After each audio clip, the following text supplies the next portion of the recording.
దేవుడు తన కృపలో జ్ఞాపకం చేసుకుని మన ప్రియులు కొన్ని నాగేశ్వరరావు గారు అలాగే అర్ణుల గారి యొక్క కుమారుడు అయినటువంటి కిరణ్ బాబుకి అలాగే కోడలైన గ్లోరీ ఇరువురిని కూడా దేవుడు జ్ఞాపకం చేసుకుని వారి జీవితాల్లో చేసినటువంటి మేలు ఉపకారాలన్నీ జ్ఞాపకం చేసుకుంటూ జరిగిస్తున్నటువంటి కృతజ్ఞత కూడికలో మనందరూ కూడా చేరి ఉన్నాం. కాబట్టి దేవుడు వారి జీవితంలో చేసినటువంటి మేలుని నా కుటుంబ సభ్యుల యొక్క సాక్ష్యాన్ని కొద్ది నిమిషాలు మూలంగా దానికి ఆహ్వానిస్తున్నాను.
ఈరోజు చూపించుకున్నాను చెప్తే ఆమె చేసింది అమ్మ డెలివరీ అయింది ఉండమని చెప్పింది. ఈరోజు మధ్యాహ్నం జాయిన్ అయితే అమ్మాయికి పోతుంటే ఆమె ఏంటంటే పట్టించుకోవట్లేదు రోజు మధ్యాహ్నం రేపు అంటానే పోతాము. మీరంతా పడుతుంది పొడిపెట్టే ఉన్నాను కడుపులో పొడిపెట్టే ఉంటే ఆమెకి ఏం చెప్తుంది టైం 10 అట్లా అవుతాను ఇక్కడ డెలివరీ కదా మధ్యాహ్నం అంతా ఇంక అమ్మాయి ఎప్పుడు బాగుంది నుంచి ఎప్పుడు పడతానే ఉంది పడుకోలేకపోతుంది మేడం ఏంటంటే పోయి మేమడే అప్పుడు అమ్మాయి ఇట్లా ఉన్నది లేవు ముందు మేము పొద్దున్న పంపాలమ్మ ఆమె తెలుసు కదా అడుగుతాను మేడం డాక్టర్ పట్టించుకోవాలి ఇంక ఇట్లయితే సరేలే కానీ ఆపరేషన్ చేసేది ఆపరేషన్ చేసి బాగానే ఉంది బాగుంది బాగానే వేస్తున్నాడని మేము ఈ సంతోషంగా బాగా అందరికి ఫోన్ చేసుకుంటా బాగానే ఉన్నాం. అట్లా ఉన్నప్పుడు ఇంక మేము సరేలే బాగుంటుంది ఇంక పాలు పట్టి కొంచెం లేట్ చేసాం. పాలు పట్టించుకున్నాం తీసుకెళ్ళిన తర్వాత పాలు కొంచెం తాగుతున్నాడు బాగానే ఉన్నారు. ఎక్కువ రాదు వస్తున్నాయి ఎక్కువ వస్తుంటే ఇట్లా ఎక్కువ వస్తుంది అనుకుంటున్నాను. ఎక్కువ వచ్చినప్పుడు ఇంటికి కొంచెం ఉంటాను ఇట్లా మిక్సి పడ్డట్టు అట్లా చేస్తున్నాడు. మాకు భయం వేసి పిల్ల డాక్టర్ తీసుకెళ్తే అమ్మాయి బాగుంది వెంటనే బాక్స్ పెట్టాను. ఆరిపోయిన బాక్స్ బాక్స్ మేము తనకు టెన్షన్ పడుతున్నాము. టెన్షన్ పడతాను ఏదైనా బాక్స్లో పెట్టే ఇట్లా ఇప్పుడు ఏమి వస్తున్నాయా వీటి పొడి పెట్టుగా ఉండేసరికి నీరు అందక షుగర్ లెవెల్స్ పడిపోయి సోడియం పడిపోయిందంట. అట్లా దానివల్ల వాడికి ఇప్పుడు అట్లా పడుతుంది. 2 రోజులు బాక్స్ పెట్టేది కానీ ఇంకా ఇప్పుడు ఏం తగ్గల మాకేం భయం అంటుంది ఏం తరంటే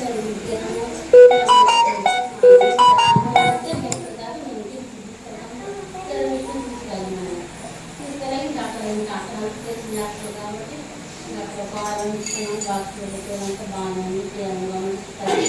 బాగుంది. సరే మేమైతే అనుకున్నా అమ్మగా ఉన్నప్పుడు స్కాన్కి వెళ్ళినప్పుడు ఇదేం చెప్తున్నారు వాళ్ళ నాన్న అడుగుతుంటే అమ్మాయిని చెప్తున్నారు. సరే మేమేమో ఎవరైతే క్షేమంగా పుట్టే మేము చేద్దామనుకున్నాం. మాకు ఈయనే ఉంటాడు ఆయనకేమో ఫస్ట్ పంపిణీ కావాలని కోరుతారు అది అనుకున్నాడంట. నువ్వు అమ్మాయినైనా కూడా ఏదైనా నువ్వు ఉన్నది లేనట్టు చేసే దేవుడు కదా నువ్వు మార్చగలిగి దేవుడు ప్రభా నాకు మామూలు ఆయనైతే బలంగా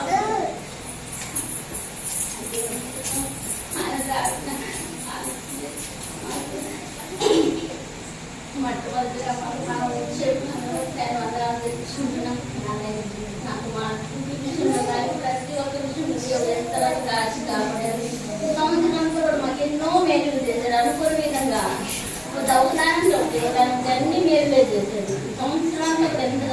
కాచి కాపాడాడు.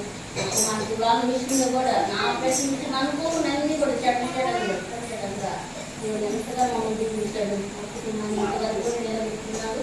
ఆయన స్తోత్రాలు చెల్లించుకుంటున్నాను. అలాగే నాకు మా డ్యూటీలో బతికిపోతున్నప్పుడు కూడా నాకు తోడుగా ఉండాలని, అలాగే నా నాన్న విషయం, నా కోడల విషయంలో, నా కుమార్తెల విషయం కూడా ప్రతి ఒక్క విషయంలో దేవుడు పేరు చేస్తాడు. ఇంకా కూడా ఆయన తోడు, ఆయన బాబుదారి బాధ్యత మాకు ఉండాలని మీరందరూ కూడా మీకు ప్రార్థన జ్ఞాపకం చేసుకోండి.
Praise the lord. హల్లెలూయా. ఇప్పుడు నాయనమ్మ యొక్క సాక్ష్యాన్ని మనం విన్నాం. ఇప్పుడు తాత కూడా కొన్ని మాటలు మాట్లాడాడు. ఆయనకి తెలియకుండా రికార్డ్ చేశాను. కాబట్టి దేవునికి కృతజ్ఞత చెల్లిస్తూ మా ఎదుట మాట్లాడినటువంటి కొన్ని మాటల్ని జ్ఞాపకం చేసుకుందాం.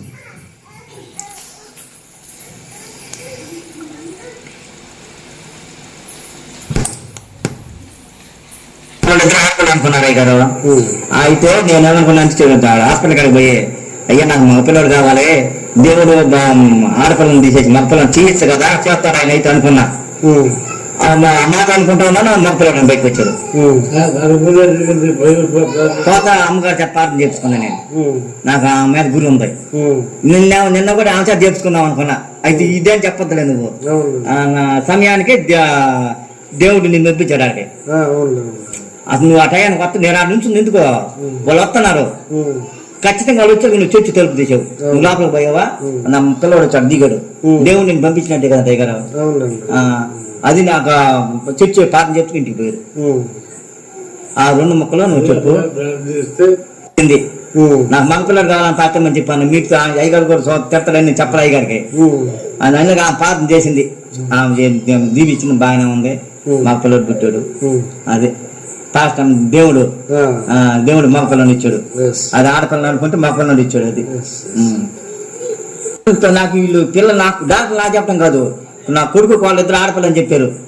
మేము చూపించుకున్నాము ఆడపిల్ల అయితే, నువ్వు మగపిల్లలు అంటావు, వాళ్ళు బాధపడతారు అని చెప్పి మీ వదిలి తిడుతున్నాను. నువ్వు మెలకొండమ్మా, మగపిల్లని ఎత్తాడమ్మా, దేవుడు మగపిల్లని ఎత్తాడు నాకు అనుకున్నాను. నాకు ఫస్ట్ మీద మగపిల్లడని ఉంది, దేవుడు మన మాటలు ఆడిపించాడు. నాకు ప్రార్థన చేసుకోవడానికి రాదు, ఎట్లా చేస్తావా ఇక అయ్యా అన్న, మగపిల్లని ఇచ్చాడు. అది అదే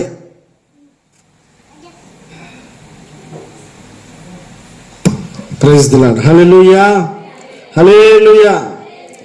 ఈ మాట ఎందుకు జ్ఞాపకం చేస్తా ఉన్నానంటే, కిరణ్ హాస్పిటల్లో డ్యూటీ చేస్తూ ఉన్నాడు, గ్లోరీ కూడా హాస్పిటల్లో డ్యూటీ చేస్తూ ఉంది.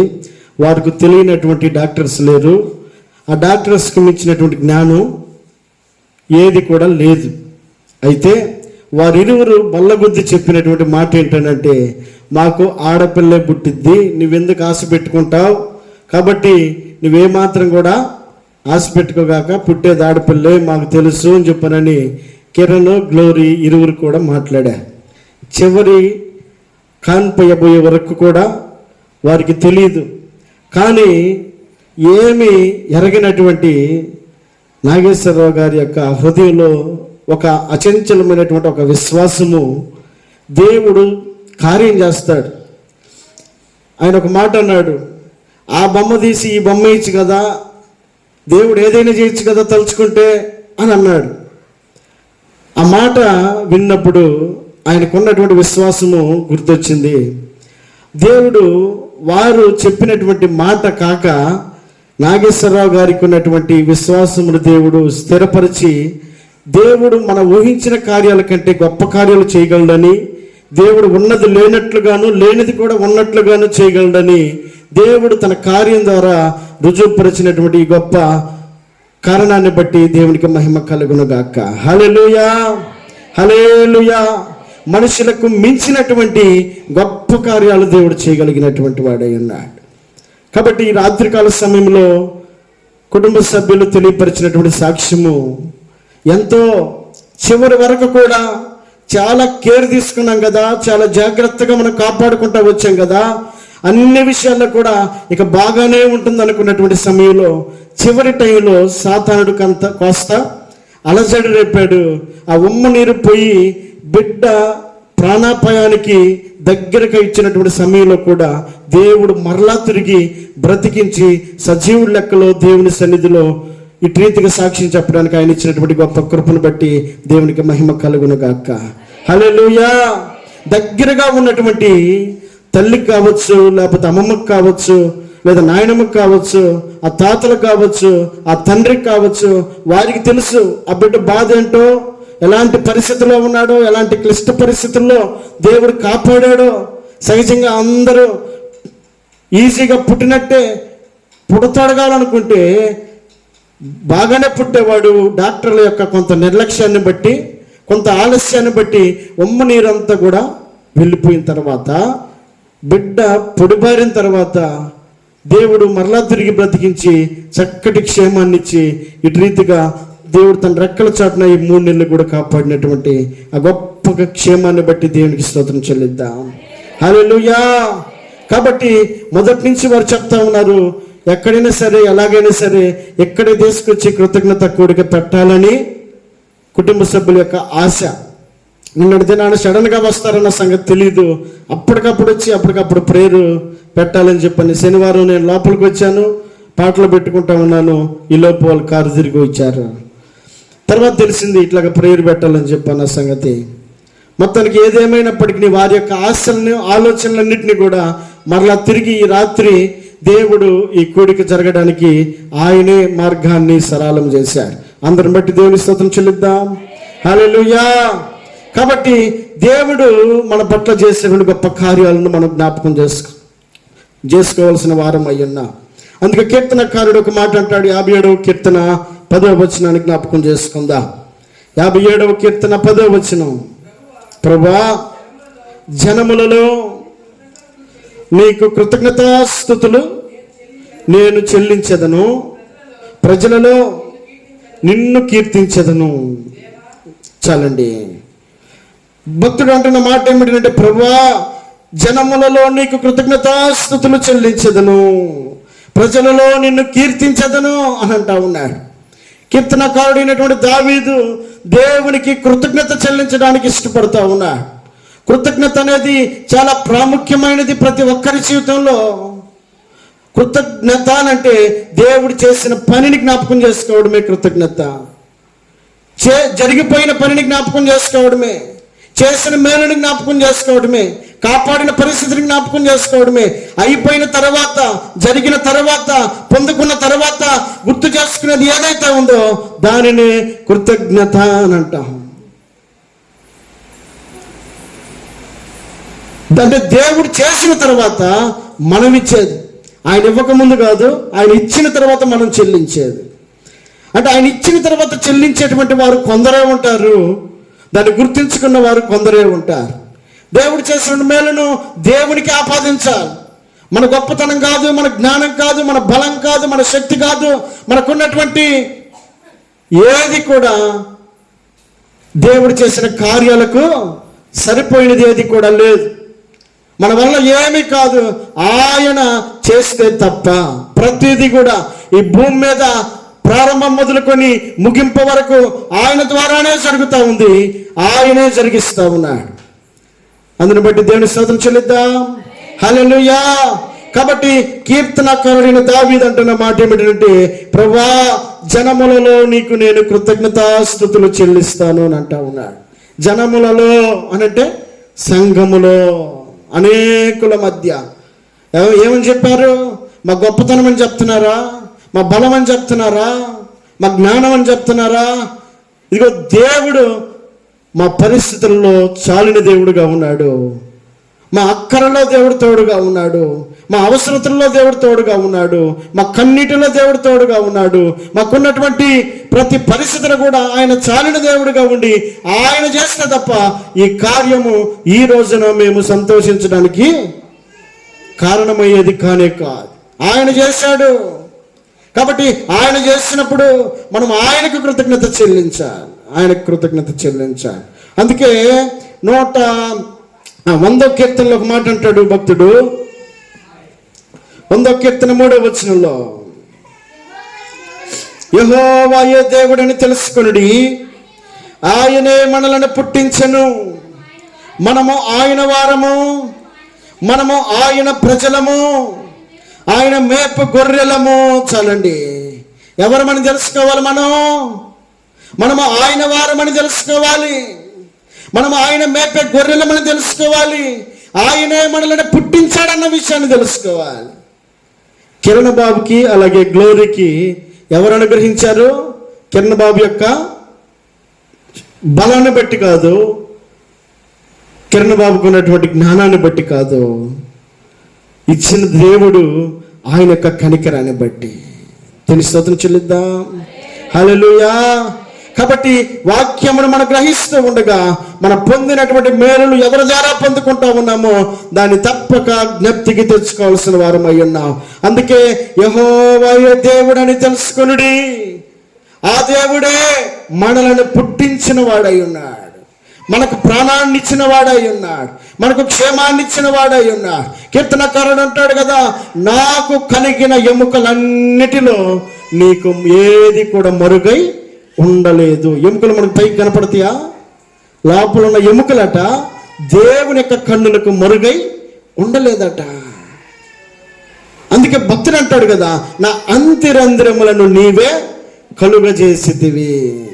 ఆ జ్ఞానాన్ని తెలుసుకుంటే, ఆ తెలివిని తెలుసుకుంటే యెహోవాయే దేవుడని మనం తెలుసుకోగలుగుతాం. ఆయనకి మనం కృతజ్ఞత చెల్లించగలుగుతాం.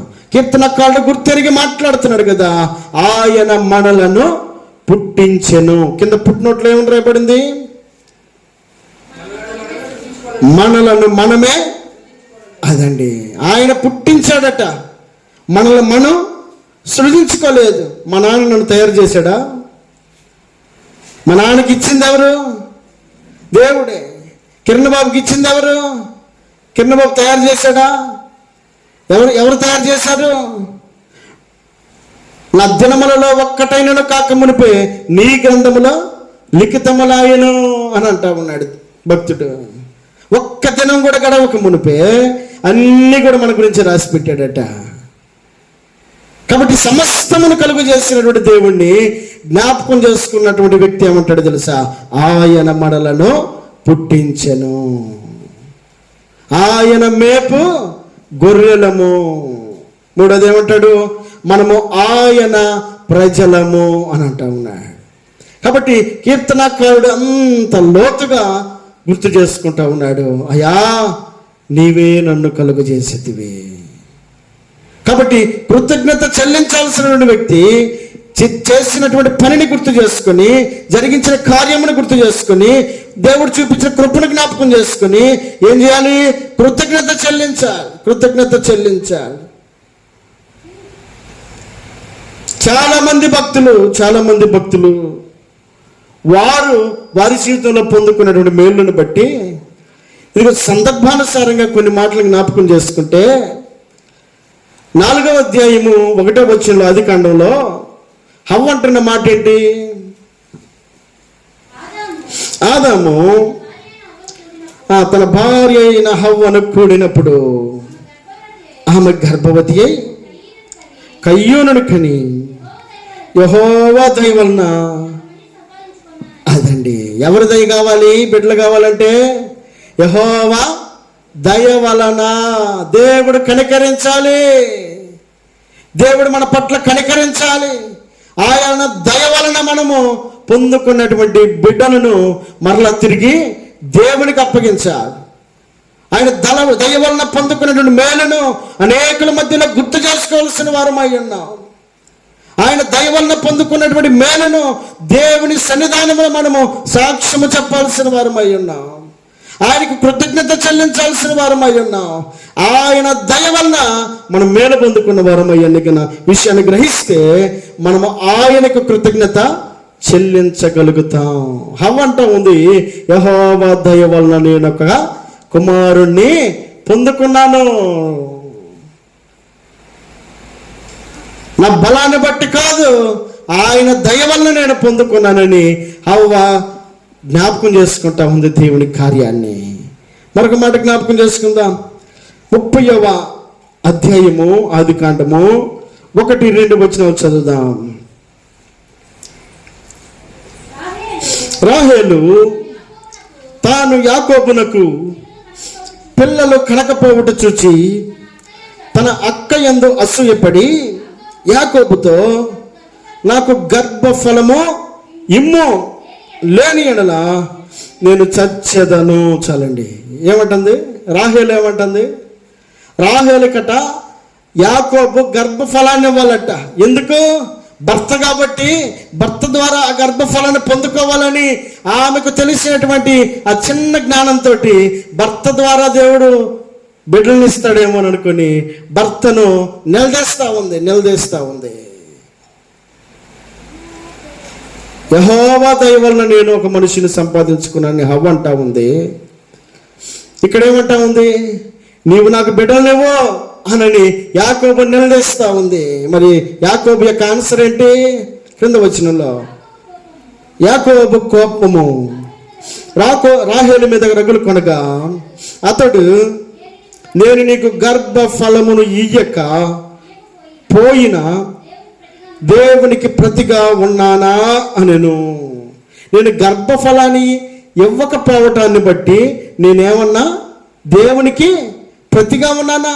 నేనేమన్నా దేవుని స్థానంలో ఉన్నానా? నేను దేవుడిలాగా ఉన్నానా నీకు గర్భఫలాన్ని ఇవ్వడానికి? 107 కీర్తనలు ఏమంటుంది? గర్భఫలము యెహోవా అనుగ్రహించు బహుమానం అట. దేవుడు అనుగ్రహించు బహుమానం అది. యాకోబు తెలుసుకున్న ఆలోచన ఏమిటంటే, నేను దేవునికి ప్రతిగా లేను. గర్భఫలం ఇవ్వాలంటే దేవుడే ఇవ్వాలి. ఆ ఆనందాన్ని రుచి చూడాలంటే దేవుడే కనికరించాలి. కాబట్టి నా వలన ఏమీ కాదు, కాబట్టి దేవుని వలన మాత్రమే పొందుకోగలమని ఆమెకు అనుసరిస్తా ఉన్నాడు. మరి అదే యాకోబు కొద్ది రోజులు, కొన్ని సంవత్సరాలు గడిచిన తర్వాత మాట్లాడతాడు. తన అన్నతో మాట్లాడుతున్నాడు. ఒక మాట చదువుదాం. 33వ కీర్తన 33వ అధ్యాయము ఆదికాండంలోని 5వ వచనంలో 33:5 ఏశావు కన్నులెత్తి ఆ స్త్రీలను పిల్లలను చూచి, వీరు నీకేమి కావాలని అడిగినందుకు అతడు, వీరు దేవుడు నీ సేవకునికి దయచేసిన పిల్లలే అని. చూసారా ఏం జ్ఞాపకం చేసుకున్నాడు యాకోబు? దేవునికి కృతజ్ఞత చెల్లిస్తా ఉన్నాడు. దేవుడు చేసిన మేలుని జ్ఞాపకం చేసుకుంటా ఉన్నాడు. హవ్వ అంటా ఉంది, దేవుని దయ వల్ల నేను పొందుకున్నానని కృతజ్ఞత చెల్లిస్తా ఉంది. యాకోబు అంటున్నాడు, తన అన్న అయినటువంటి ఏశావు అడుగుతా ఉన్నాడు, అయ్యా చాలా రోజుల తర్వాత ఇరువురి మధ్యలో తేడా వచ్చింది. తేడా వస్తే తన మామైనటువంటి లాబాను దగ్గరికి ఏమో యాకోబు వెళ్ళిపోయాడు, ఏశావేమో తన ఇంటి దగ్గర ఉన్నాడు. ఇరువురి మధ్యలో స్నేహం కుదరడానికి చాలా సంవత్సరాలు పట్టింది. ఆ తర్వాత స్నేహానికి కుదిరిన తర్వాత ఒకరినొకరు ముఖాముఖిగా చూసుకున్న తర్వాత చాలా రోజుల తర్వాత యాకోబుని చూసి, ఈ పిల్లలందరూ ఎవరో అని యాకోబునంటే, నా పిల్లలని చెప్పని అన్నాడులా. ఏమన్నాడు? ఏశావు కన్నులెత్తి ఆ స్త్రీలను పిల్లలను చూచి, వీరు నీకేమి కావాలని అడిగినందుకు అతడు, వీరు దేవుడు నీ సేవకునికి దయచేసిన అదండి. ఎవరు దయచేశారంట? నీ సేవకునికి దేవుడు దయచేశాడు ఆ పిల్లల్ని. ఇది యాకోబు యొక్క బలాన్ని బట్టి కాదు, యాకోబు యొక్క యుక్తిని బట్టి కాదు.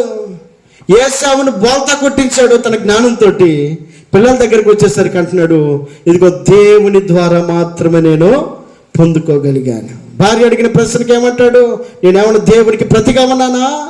పిల్లలు ఇవ్వాలంటే ఎవరు ఇవ్వాలి? దేవుడు ఇవ్వాలి. దేవుని యొక్క దయ ఉండాలి, దేవుని యొక్క కనికరం ఉండాలి అనేటువంటి ఆలోచన బట్టి ఇక్కడ యాకోబు అంటున్నాడు కదా, యెహోవా వలన నేను పొందుకున్నాను అని అంటున్నాడు. అంటే కృతజ్ఞత ఎవరో చెల్లిస్తున్నాడు? దేవునికి చెల్లిస్తా ఉన్నాడు.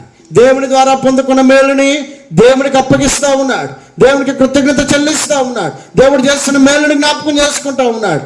అదిగో యాకోబు అనేక విషయాల్లో లాభానుని బాల్తా కొట్టించుండొచ్చేమో, ఏశావుని బాల్తా కొట్టించుండొచ్చేమో. పిల్లల్ని పొందుకునే దగ్గరకు వచ్చేసరికి అదే యాకోబు అంటాడు, అంత జ్ఞానయుక్తంగా ప్రవర్తించినటువంటి ఆ యాకోబు, ఇదిగో దేవుని వలన నేను పిల్లల్ని పొందుకున్నాను. ఎంత జ్ఞానంగా మాట్లాడుతున్నాడు యాకోబు. అంటే చేసిన మేలుని ఎవరు చేశారని గ్రహించాడు అంటే దేవుని ద్వారా మాత్రమే నేను పొందుకున్నాను అని అంటా ఉన్నాడు. దేవుని స్తోత్రం చెల్లిద్దాం. హల్లెలూయా. కాబట్టి ఇక్కడ ఒక మాట 21వ అధ్యాయంలో 1-2 వచనాలు చదువుకుందాం. యెహోవా తాను చెప్పిన ప్రకారము శారాను దర్శించెను. యెహోవా తానిచ్చిన మాట చొప్పున శారాను గురించి చేసెను. ఎట్లనగా దేవుడు అబ్రహాముతో చెప్పిన నిర్ణయ కాలములో శారా గర్భవతి అయి అతని ముసలితనమందు అతనికి కుమారుణ్ణి కనెను. చాలండి. ఎవరి నిర్ణయం కావాలి? కుమారుడు పుట్టాలంటే, బిడ్డలు పుట్టాలంటే, బిడ్డలు చూడాలంటే ఎవరి నిర్ణయం కావాలి?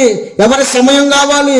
ఎవరు నిర్ణయించాలి అని అంటే అక్కడ ఉన్నటువంటి అబ్రహాము మాట్లాడుతున్నటువంటి ఆ మాటలు మనం ఆలోచన చేయగలిగితే, ఇదిగో దేవుని యొక్క నిర్ణయ కాలమునా. కిరణ్ బాబుకి అలాగే గ్లోరీ యొక్క ప్రేమించి వారికి ఇచ్చినటువంటి కుమారుడు ఎవరి నిర్ణయ కాలమున పుట్టాడు?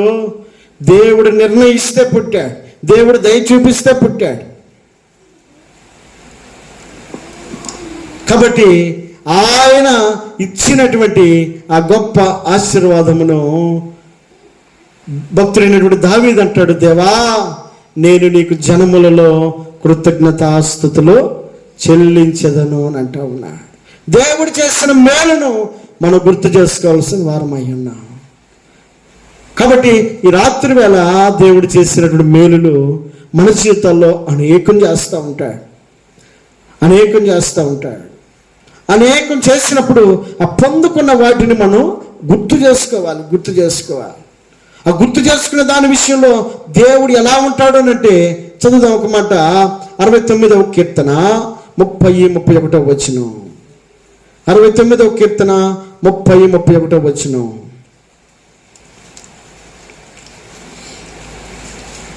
కీర్తన 30-31 వచనం.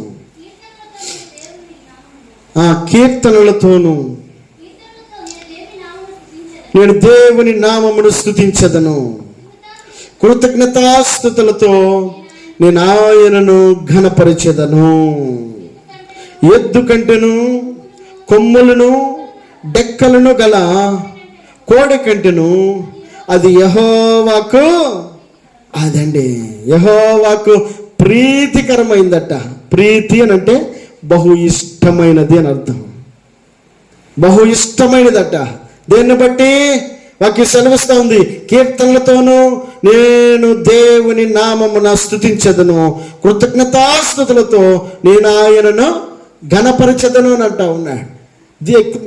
కృతజ్ఞతాస్తుతులతో ఘనపరుస్తానంటా ఉన్నాడు. కృతజ్ఞత చెల్లించే విషయంలో దేవుని యొక్క మనసు ఎలాగుంటుందట?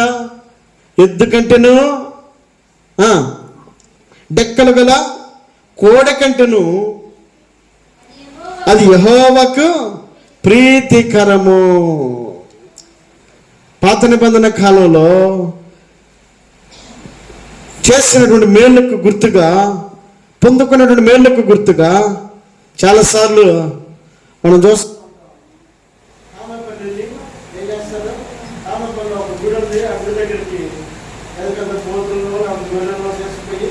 వధించి వాళ్ళ దగ్గర మేలు బట్టి అక్కడ కోసుకొని వండుకొని తినేసి వస్తారు. అంటే ఆ దేవతకి ఇచ్చినట్లు వారు భావిస్తారు. ఇక్కడ దేవుని వాక్యం ఏమైనా సెలవిస్తా ఉంది?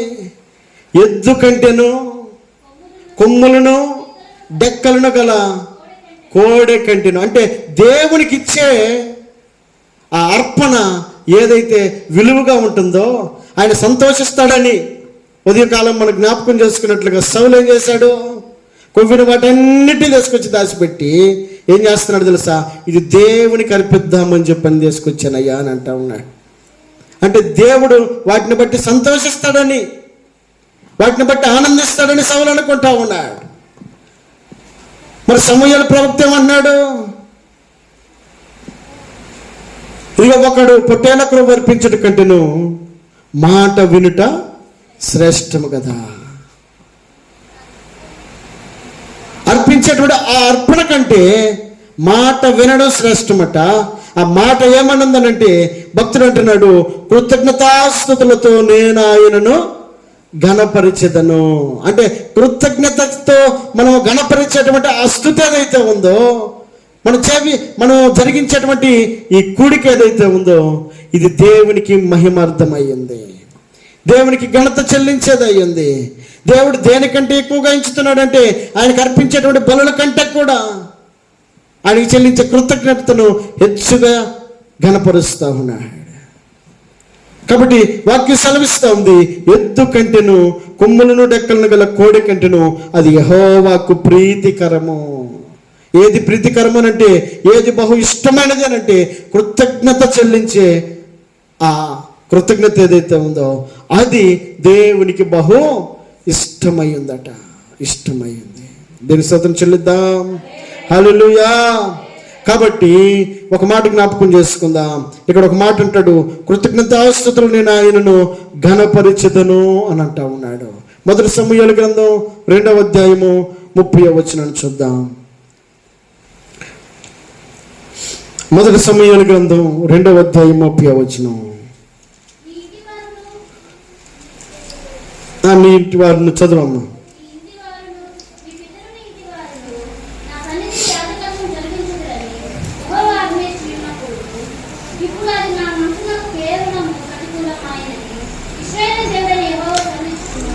ఇశ్రాయేలీయుల దేవుడని యెహోవా సెలవిచ్చుచున్నాడు. కావున యెహోవా వాక్కు ఏదనగా, నన్ను ఘనపరచవారిని నేను ఘనపరచదును, నన్ను తృణీకరించేవారు తృణీకారమొందుదురు. కృతజ్ఞతాస్తుతులతో నేను నిన్ను ఘనపరుస్తాను అని భక్తుడు అంటా ఉన్నాడు. ఇక్కడ దేవుని యొక్క ఆలోచన ఎలాగుందనంటే, నన్ను ఘనపరచు వారిని నేను ఘనపరిచెదను.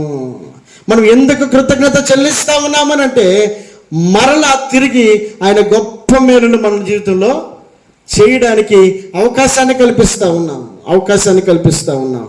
అయ్యో నేను నీ మేలును మర్చిపోయే వ్యక్తినైతే కాదు, నువ్వు చేసిన మేలు నేను జీవితాంతం గుర్తుపెట్టుకుంటా అని మనుషులతో మనం చెప్పిన మాట ఒకవేళ తప్పిపోవచ్చేమో.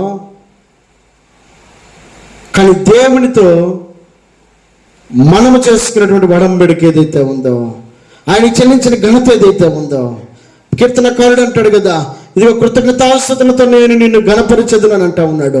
ఇక్కడ దేవుడిస్తున్న ఆన్సర్ ఏంటి? నన్ను ఘనపరచువారిని నేను ఘనపరచదును, నన్ను తృణీకరించడం అంటే తీసి వాడుకొని పక్కన పెట్టువారిని ఆయన అంటాడు, నేను కూడా. మన జాతి ఏందా? నీ జాతి కదా.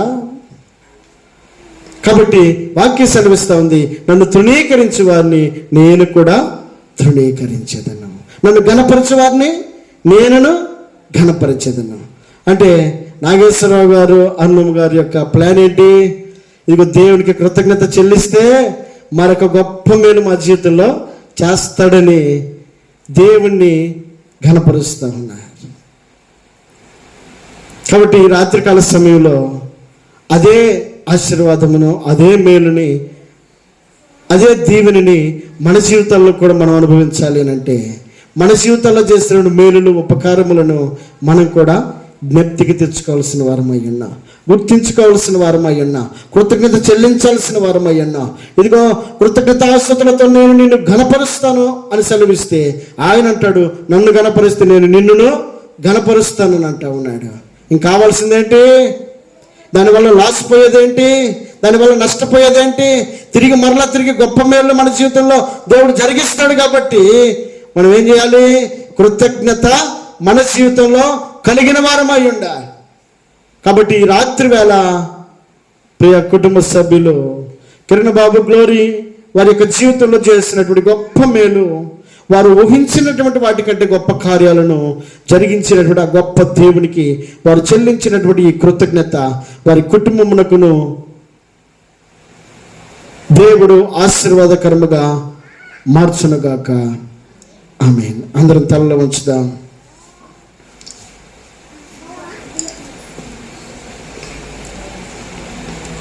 ప్రార్థన చేసుకుందాం. దేవుడు హృదయపూర్వక